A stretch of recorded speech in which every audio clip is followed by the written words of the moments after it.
ಲಕ್ಷ್ಮೀ ವಾಣಿ ನಿಷೇವಿತ ಅಂತ. ತಾಯಿ ಲಲಿತಾಂಬಿಕೆ ಹೇಗಿರ್ತಾಳಂದ್ರೆ, ಮಕ್ಕಳು ಇದೊಂದು ಸ್ವಲ್ಪ ಕೇಳಿದ ಒಂದೇ ಸಾಲ ಹೇಳೋದು.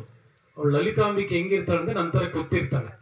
ಲಕ್ಷ್ಮೀ ಸರಸ್ವತಿಯರು ಈ ತಾಯಿಗೆ ಗಾಳಿ ಬೀಸ್ತಾ ಇರ್ತಾರೆ. ಏನ್ ಬೀಸ್ತಾ ಇರ್ತಾರೆ? ಸೇವಕಿಯರ ತರ ಗಾಳಿ ಬೀಸ್ತಾ ಇರ್ತಾರೆ. ಯಾರು ಲಲಿತಾ ಸಹಸ್ರನಾಮವನ್ನು ಚೆನ್ನಾಗಿ ಹೇಳ್ತಾರೋ ಆ ಲಲಿತಾಂಬಿಕೆ ಕೃಪೆ ಬರುತ್ತೆ. ಅವರು ಲಕ್ಷ್ಮಿಗೋಸ್ಕರ ಒದ್ದಾಡೋದ್ ಬೇಡ, ಸರಸ್ವತಿಗೋಸ್ಕರ ಒದ್ದಾಡೋದ್ ಬೇಡ. ಇಂತಹ ಒಂದು ನಿಗೂಢವಾದ ರಹಸ್ಯವಾದ ಶ್ರೀವಿದ್ಯಾ ಅಂತ ಒಂದು ವಿದ್ಯೆಯನ್ನ ನೀವೆಲ್ಲರೂ ಕೂಡ ಸಂಪಾದಿಸ್ಬೇಕು. ಒಂದೊಂದೇ ಹಂತದಲ್ಲಿ ನೀವು ಸಂಪಾದಿಸ್ಬೇಕು. ಆ ಥರ ನೀವು ಯಶಸ್ಸಾಗಲಿ ಅಂತ ನಾನು ಆಶಯವನ್ನ ವ್ಯಕ್ತಪಡಿಸ್ತೀನಿ. ಅರ್ಥ ಆಯ್ತಾ?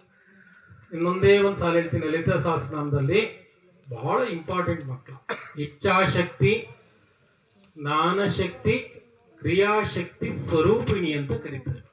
ನೀವೇನೋ ದೊಡ್ಡ ಅಧಿಕಾರಿ ಆಗ್ಬೇಕನ್ನೋದು ಇಚ್ಛೆಯನ್ನ ಯಾರು ಕೊಡ್ತಾಳೆ? ದೇವಿ ಕೊಡ್ತಾಳೆ. ಅದಕ್ಕೆ ಸಂಬಂಧಪಟ್ಟಿರೋ ಜ್ಞಾನವನ್ನ ಯಾರು ಕೊಡ್ತಾಳೆ? ದೇವಿ ಕೊಡ್ತಾಳೆ.